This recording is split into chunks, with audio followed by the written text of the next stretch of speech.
Mbak, lagi ngapain, Mbak? Ambil jengkol, Dul. Emang nyampe, Mbak? Enggak. Mending dipanjat.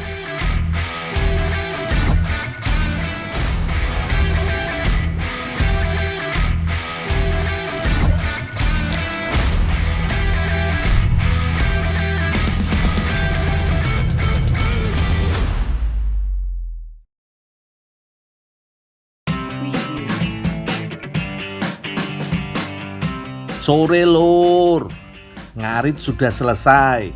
Waktunya pulang kasih makan kambing. Sabar Yombing, makananmu sebentar lagi datang. Mbak, lagi ngapain, Mbak? Ambil jengkol, Dul. Emang nyampe, Mbak? Enggak. Mending dipanjat. Enggak bisa manjat. Yes, tak bantuin nih. Ya. Mbak Ria lagi bercanda kali ya lur. Masa pohon jengkol setinggi ini mau diambil cuma pakai galah? Wes tenang, aku bantuin Mbak.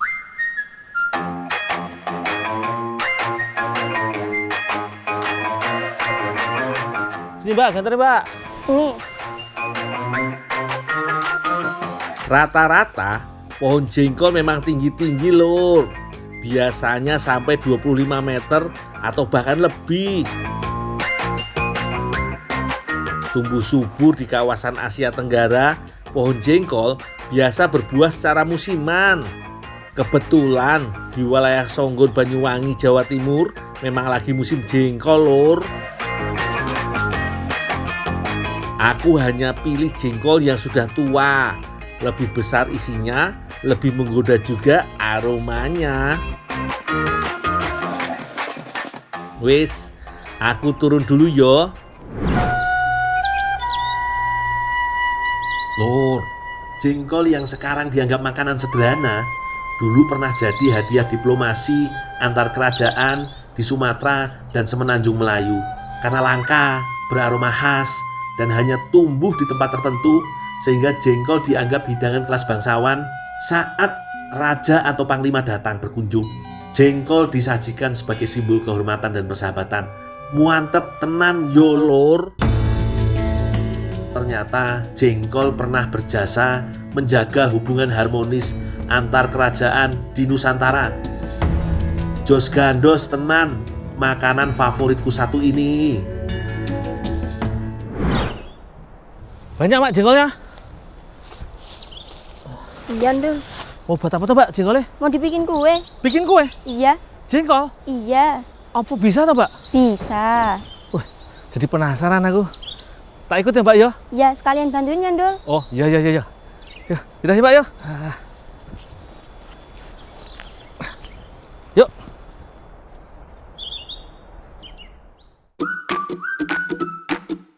Bahannya udah siap iki lur. Selain jengkol, bahan-bahannya ada terigu, keju, santan, telur, susu, gula, kental manis, dan sokade. Oh iya lur, jengkol tergolong dalam suku polong-polongan. Buah mudanya berbentuk pipih alias gepeng dan akan berubah cembung saat sudah tua. Di dalam buah yang tua inilah terdapat biji yang jadi inti dari jengkol. Pada biji jengkol terdapat lapisan kulit ari. Supaya lebih mudah melepasnya, rebus biji jengkol terlebih dulu.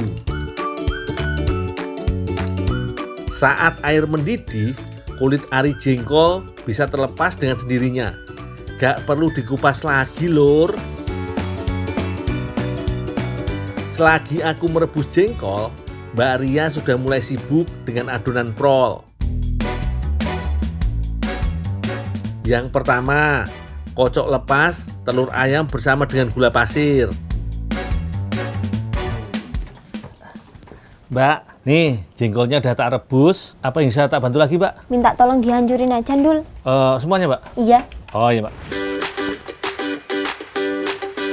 Asli lur, awalnya Mbak Ria bikin aku penasaran. Masa iyo biji jengkol mau dibuat kue prol? Ternyata emang gak bercanda lur.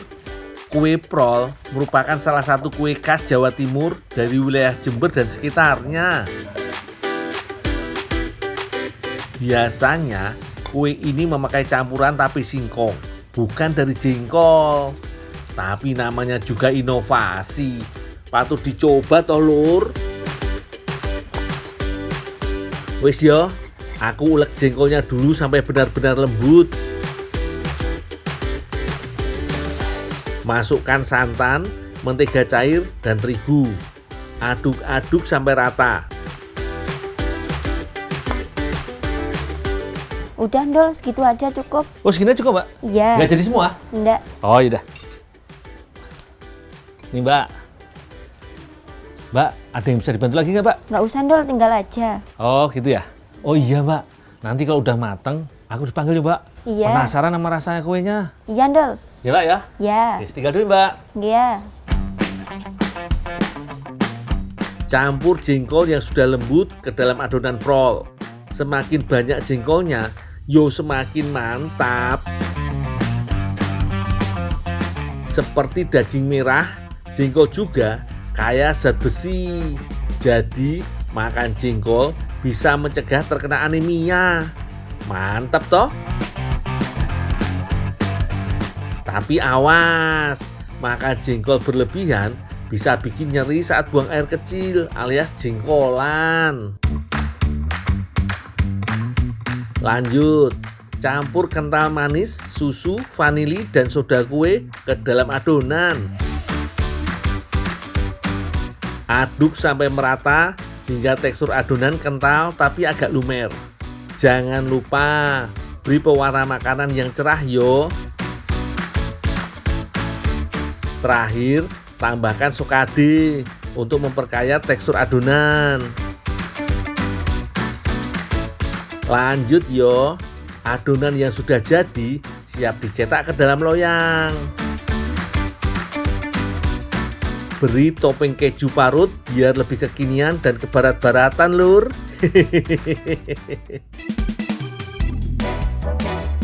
Nah, biar rasanya semakin jengkol banget, hiasi juga dengan biji jengkol utuh di atasnya. Mantep banget iki lur. Ada dua metode untuk membuat kue prol. Bisa dipanggang, bisa juga dikukus. Kalau prol jengkol ala Mbak Ria, yo cukup dikukus aja. Berhubung tebal, sabar yo mengukusnya. Bisa sampai 1 jam lur. Gimana hasilnya? Cakep toh? Pecinta jengkol pasti ngiler banget iki. Yo kayak aku, udah gak sabar pengen nyicipin. Ndol, dicobain ini, rollnya sudah jadi. Oh, ya, kelihatannya enak nih. Padat, lembut, manis, dan semua jadi satu di mulutku lur. Jangan lupa, aromanya yo jengkol banget.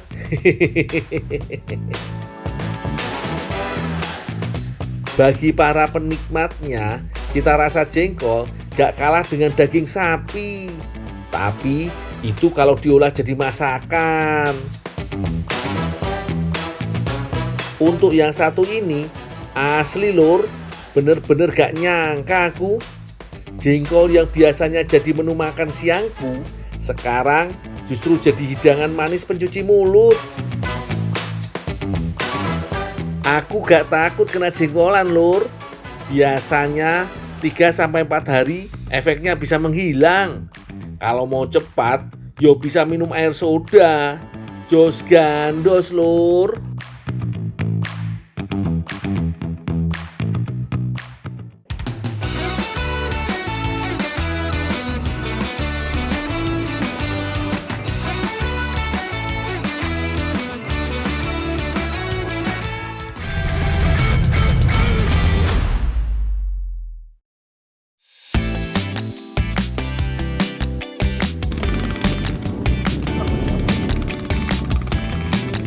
Kayak di negeri Belanda yo, banyak kincir. Ini di Desa Gebang, Kecamatan Gebang, Cirebon, Jawa Barat. Bukan sembarang kincir loh. Kincir berfungsi menyedot air laut ke kolam penampungan. Ini jadi alat utama pembuatan garam laut. Angin pesisir yang kencang akan membuat kipas kincir bergerak. Lalu putarannya akan memompa air laut dan mengalir ke kolam penampungan. Air laut yang tertampung di kolam dinamakan air muda. Dari kolam ini, air laut tersaring dan dialirkan lagi ke meja garam di sekitarnya. Tentunya dengan bantuan kincir air yo.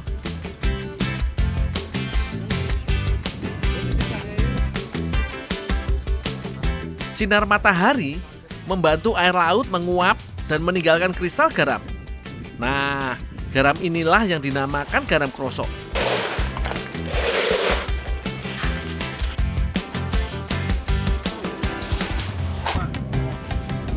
Garam paling cepat dipanen setelah 3 hari penjemuran. Biasanya, satu lahan mencapai ketebalan segeri atau sekitar setengah ton kristal garam.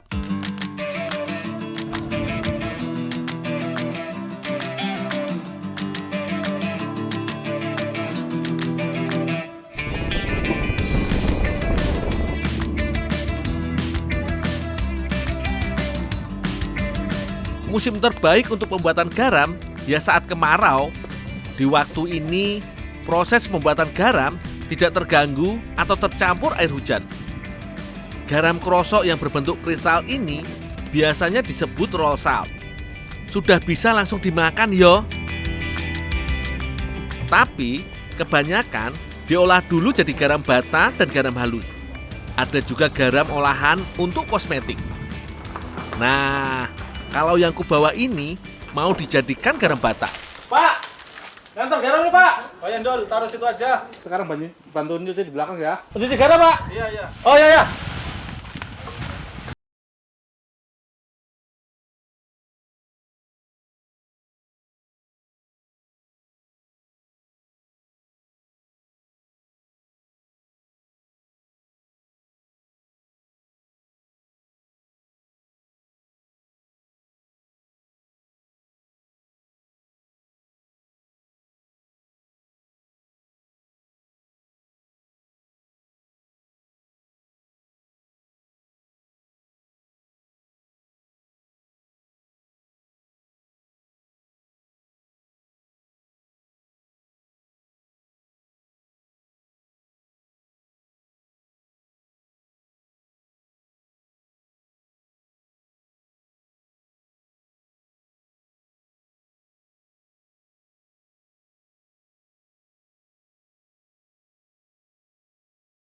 Atau mineral lainnya.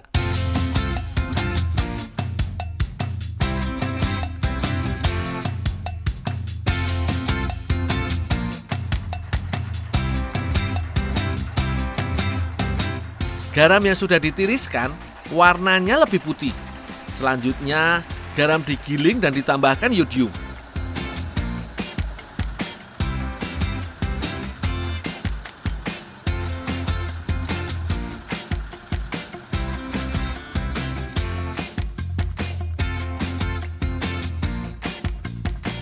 Kemudian, garam halus dicetak.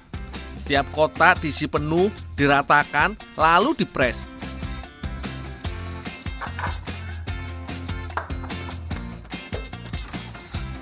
Hasilnya, yo seperti ini, balok-balok garam.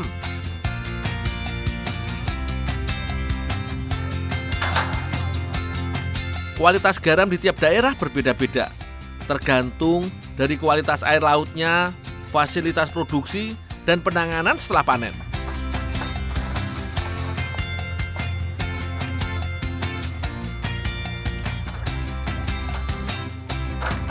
Kalau sudah, garam di oven. Pemanggangan ini untuk memadatkan bentuk garam bata. Jadi tidak mudah hancur. Soalnya makin dipanaskan, garam akan semakin mengkristal. Garam di oven pada suhu 80 derajat Celcius selama 30 menit. Kalau untuk garam halus atau garam meja, beda lagi yo. Biasanya ditambah zat anti cracking supaya tidak mudah menggumpal. Pak, minta garamnya Pak ya? Boleh, silakan. Dalam sehari, pabrik garam milik Pak Agus mengolah 10 ton garam krosok. 7 ton diantaranya diolah menjadi garam bata dan garam halus. Oh iya, gak cuma sebagai bumbu penambah cita rasa makanan. Ternyata, garam punya banyak manfaat yang lain.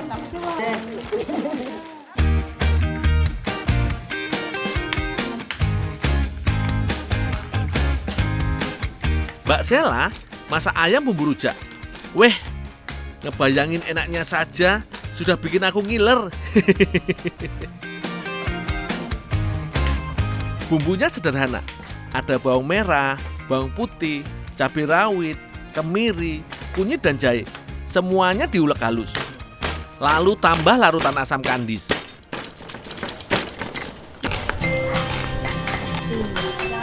Serai geprek dan daun jeruk juga disiapkan yo, supaya rasanya lebih jos.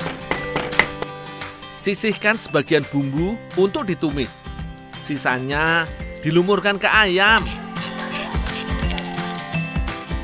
Oh iya, sebelum diberi bumbu, sebaiknya daging ayam dilumuri air perasan jeruk. Gunanya untuk mengurangi aroma amisnya. Sip lah, tinggal dibumbui.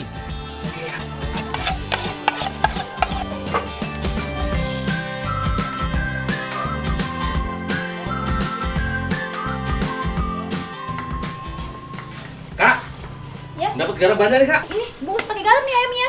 Nih masak pakai garam. Iya. Oh ya, sini. Nih, ya.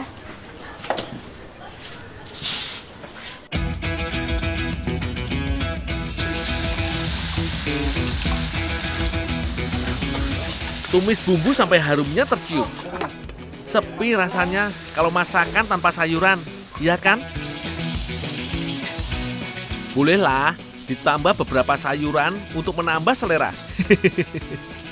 Bisa pakai wortel, daun bawang, daun bombay, paprika, dan cabai merah.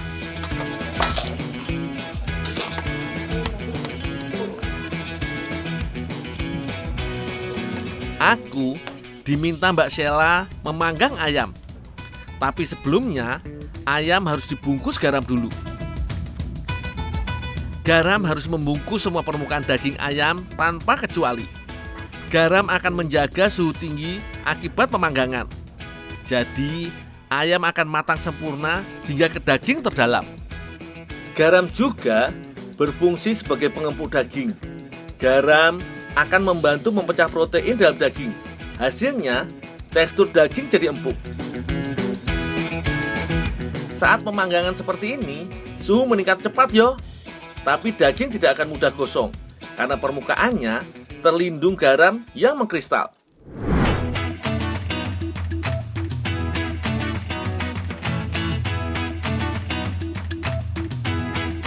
Wah, mantep iki.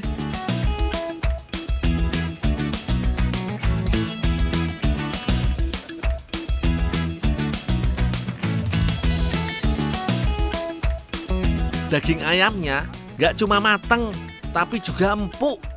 Ditambah, bumbunya juga meresap sampai ke dalam.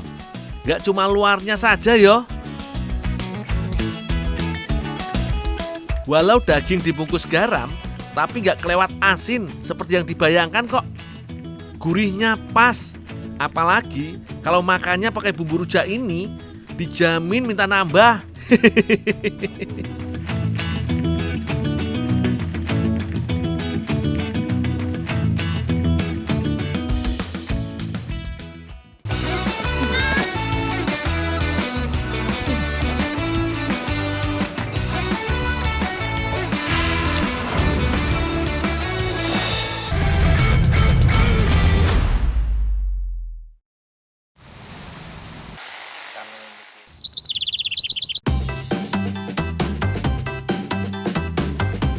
Pagi. Pagi, Bang. Lapar, Bang. Gua lapar nih, Bang. Cari bahan masak dong. Ayo cari bahan masak. Mana ini? Kemana aja deh, kita ngikut. Udah, coba kita cari sana yuk. Ayo. Ayo.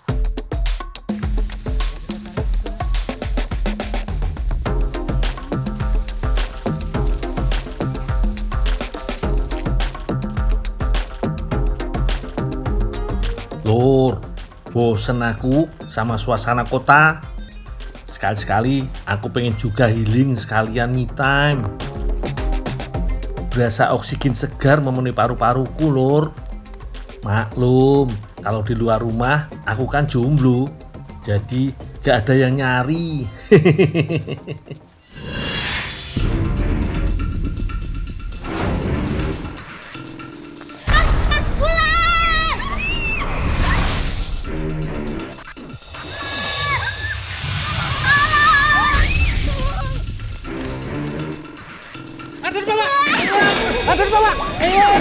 Waduh, baru mau santai. Ada aja cobaannya. Di mana? Di mana? Mana? Mana? Itu. Di sini ularnya. Waduh, king cobra iki, Lur. Bahaya. Gigitannya sangat mematikan.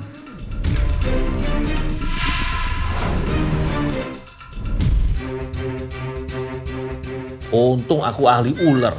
Doain aku ya, Lur.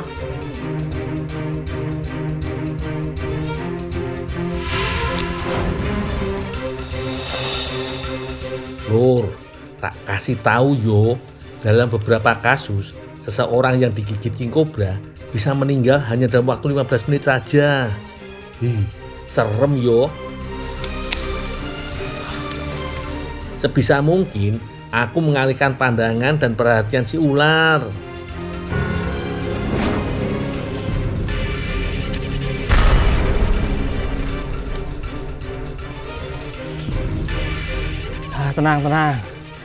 Tenang. Dia terjerat pohon.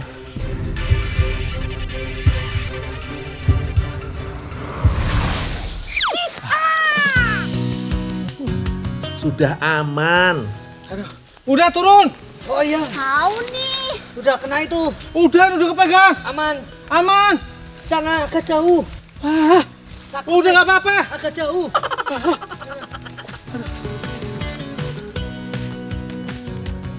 Sini, Sar. Udah sini nggak apa-apa. Aman. Sini. Aman nggak nih, Dul? Udah aman. Udah sini. Takut. Hah? Takut saya. Aduh. Sap. Ini kalau di hutan gini, Iya. ini memang kita bahaya. Lagian kalian kenapa sih ada di hutan karet begini? Biasa, Dul. Jalan-jalan kita camping. Camping begitu. Keren kan gayanya? Kalau kita camping di hutan itu nggak sembarang asal-asalan aja. Jadi sepatu itu juga penting karena itu yang bisa mengamankan kaki kita. Oh, kayak tadi ini keinjak langsung gimana ngigit? Iya sih, Dul. Aduh. Ngeri juga ya. Untung aja ini ular baru ganti kulit. Jadi nggak begitu gesit. Cari temennya dulu. Mending aku lepasin jauh-jauh dari sini. Berbahaya. Dari mana aja sih? Aku lari, aku takut. Gimana ular? Udah, tenang aja. Kak Safira, udah ularnya udah aku lepasin jauh-jauh. Udah. Nah sekarang kalian lagi mau cari apa sih? Nyari makan, lapar. Lah, kalian camping gak bawa bekal? Gimana? Aduh, camping itu nggak sembarangan, harus dipersiapkan. Lah, ini lagi hutan pakai sandal jepit. Aduh. Kalau kita kegiatan outdoor itu paling nggak pakai sepatu lah. Pokoknya ojo pakai sandal jepit. Ayah wae, Dek. Udah dah, sekarang yuk bantu aku. Kita cari makanan, Kak Safira sama kamu nih. Iya. Udah balik ke tenda aja. Siapin api sama bahan yang ada lah. Oke, Ya. Dul. Udah yuk. Ayo, kita balik kan.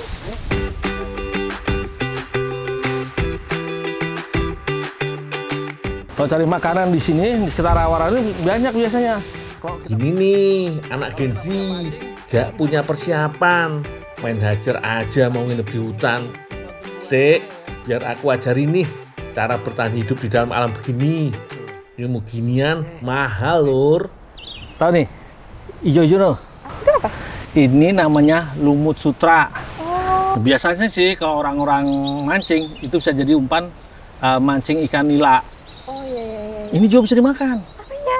Iya, nggak cuma bisa dimakan, kaya nutrisi, banyak manfaatnya. Ya, kita kumpulin. Diambil yang atasnya aja. Kalau yang bawah nanti kena lumpurnya. Baru tahu yo, kalau lumut sutra seperti ini ternyata bisa dimakan. Asal tahu aja nih Lur, salah satu daerah di Cina banyak yang memanfaatkan lumut sutra ini jadi cemilan loh.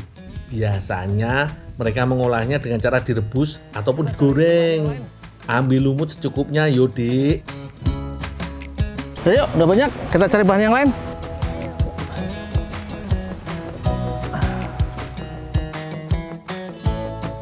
Oh iya Lur, gak cuma lumut, bunga-bunga liar juga ada yang bisa kamu makan loh.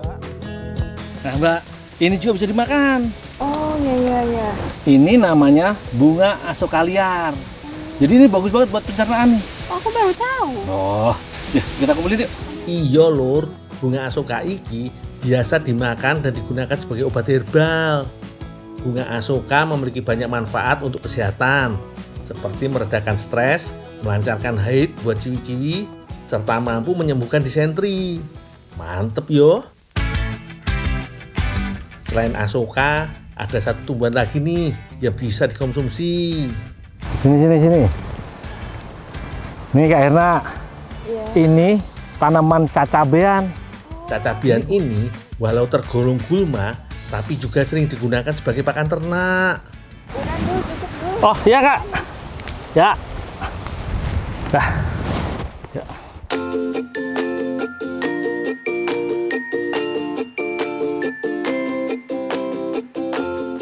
Nah Lur, semua bahan yang udah kita petik tadi mau aku masak jadi pajion lumut sutra. Pajion iki adalah pancake khas Korea Selatan. Itu juga daun bawang dipotong-potong. Oh iya. Oke. Kenapa muka masih pucat gitu? Masih takut. Trauma saya. Ularnya kan udah aku buang jauh-jauh. Ular. Ular, bukan ular. Saya. Jangan gitu lah, saya takut.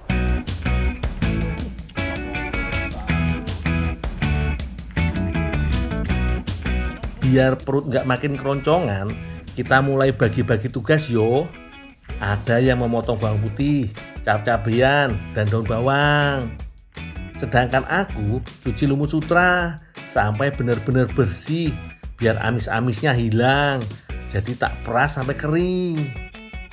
Coba tepungnya di sini.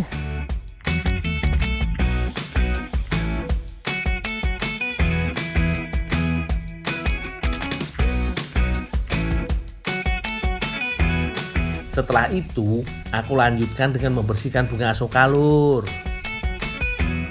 Kemudian tinggal diracik ke dalam adonan tepung deh.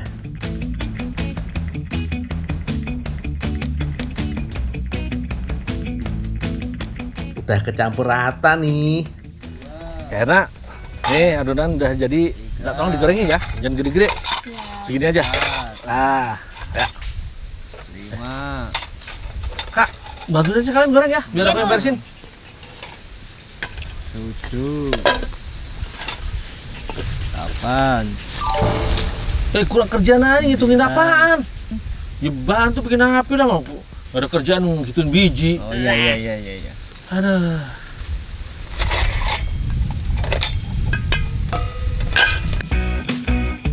Lanjut yo adik-adik, goreng pajion sampai kuning kecoklatan.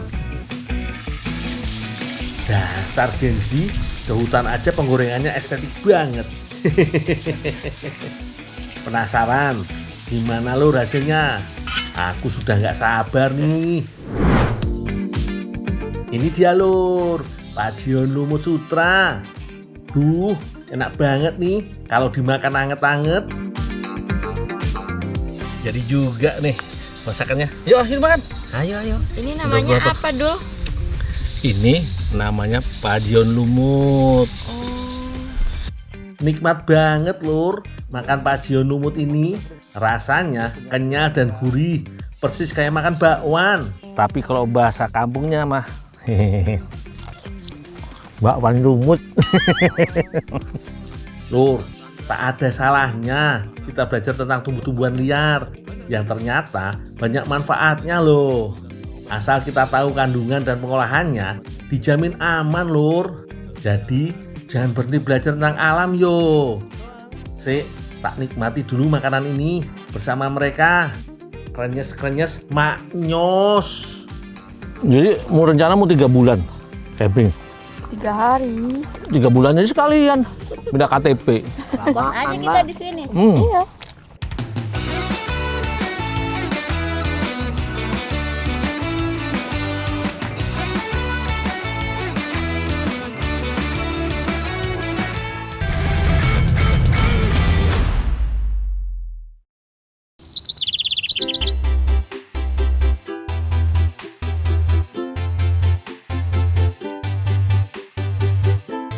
Sugeng siang lur. Piye kabare iki? Semoga api-api wae yo. Hari ini aku kembali ke tanah Lombok, Nusa Tenggara Barat. Tepatnya di sebuah desa indah di daerah Lombok Barat. Di Desa Sedau, Kecamatan Armada iki terdapat sebuah danau luas nan indah yang menjadi tempat wisata sekaligus sumber pengairan dan irigasi. Hari ini aku bersama Mbak Anggun akan turun ke danau untuk mencari kerang keke, sejenis kerang air tawar kesukaan warga desa sini. Yuk Mbak, mumpung air lagi lumayan surut iki, kerangnya jadi tidak terlalu dalam.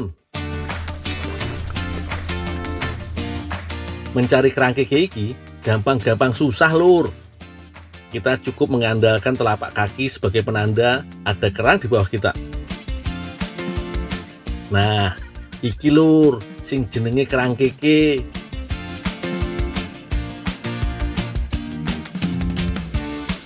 Aktivitas bagi warga sekitar iki biasanya disebut madak keke. Madak artinya mencari, sedangkan keke artinya kerang laut lur. Sekilas, kerang keke ini mirip sekali dengan kerang kijing atau remis. Mereka sangat suka mengendap di dasar air dan tempat-tempat berlumpur lainnya. Kulitnya mirip dengan batu marmer yo. Ayo Mbak Anggun, cari lagi kerangnya, sing akeh yo. Kerang-kerang ini nantinya bakal kita olah menjadi sebuah sajian menu khas Eropa lur. Pokoknya dijamin enak dan menyehatkan. Wah, belum sampai setengah jam kita sudah mulai mengumpulkan banyak kerang keke. Tandanya ekosistem air di danau ini cukup baik dan masih bebas dari pencemaran lur. Wah, kayaknya udah cukup banyak ini Mbak. Yuk, langsung aja kita bawa ke kampung buat dimasak.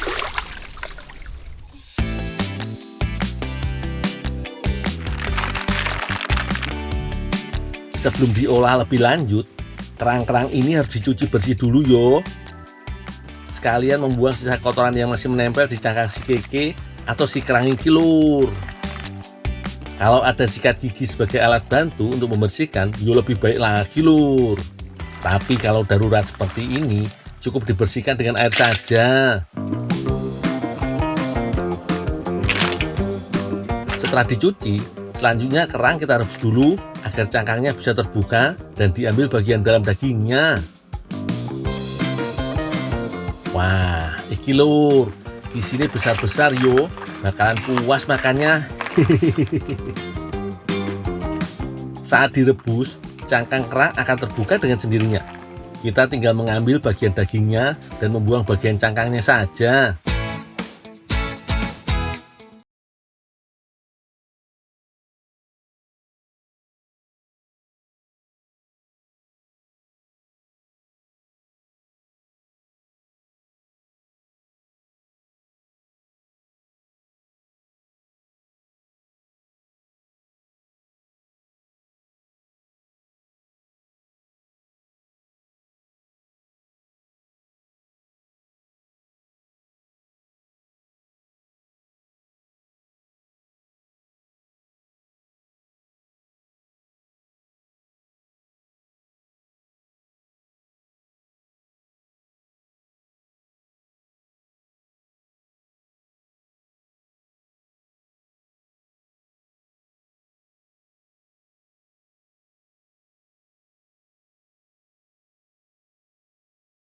Ini bumbunya.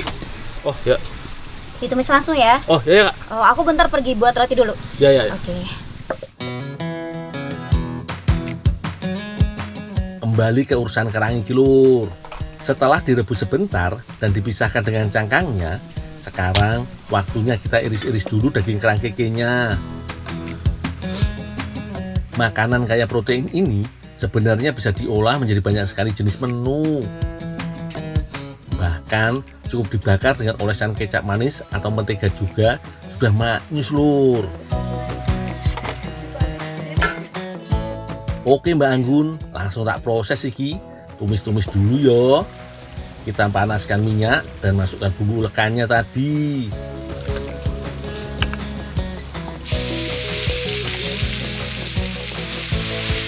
Nyos, seketika aroma semerbak langsung menusuk hidung. Harum lur. Setelah bumbu mulai kuning kecoklatan, kita masukkan kerang kekenya.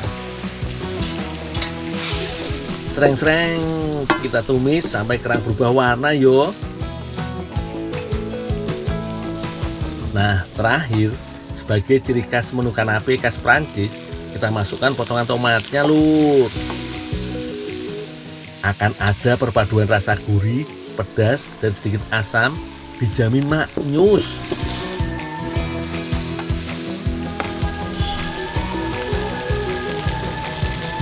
Nah, wis mateng iki lur.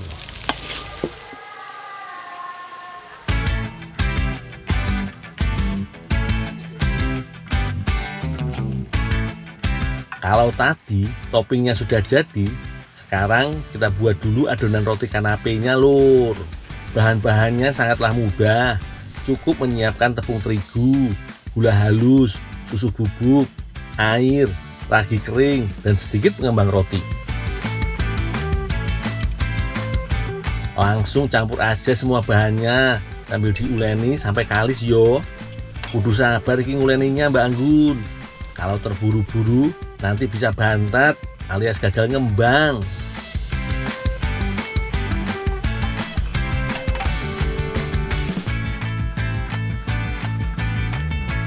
Nah, pelan-pelan adonan akan mulai kalis iki lur. Boleh ditambah sedikit pewarna makanan biar makin sip.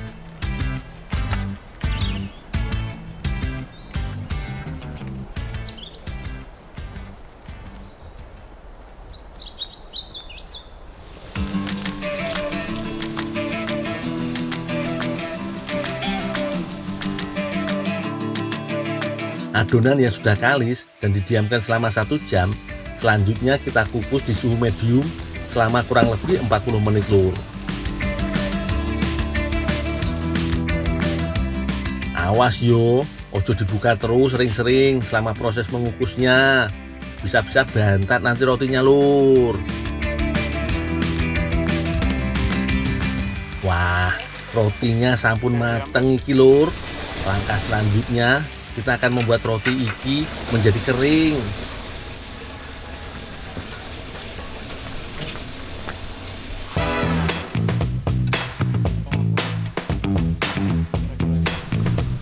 Tinggal dipotong-potong seperti ini, kemudian diolesi dengan mentega lur.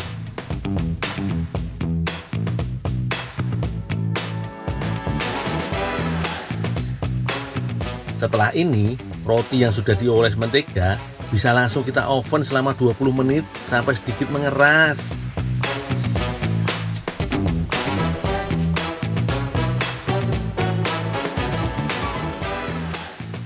Kak, nih kerang kekenya udah matang. Oke, sini dong.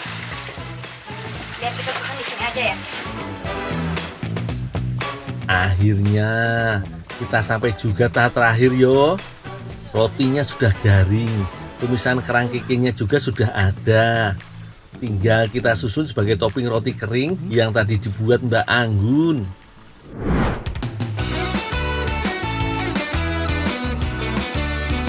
Seperti inilah tampilan kanape kerang kekenya lur.